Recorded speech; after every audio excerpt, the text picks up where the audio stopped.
Ben bu videoda sesimin ulaştığı insanlardan bana kulak verenler ve beni örnek alan insanlara önerim ve tavsiyem şudur ki, sonuç ne olursa olsun,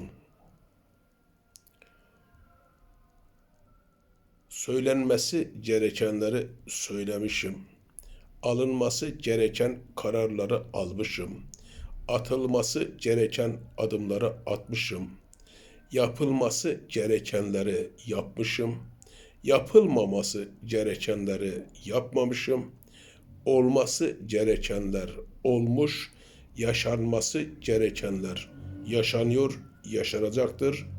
Benim hakkımda en hayırlı olanlar bunlardır demeli.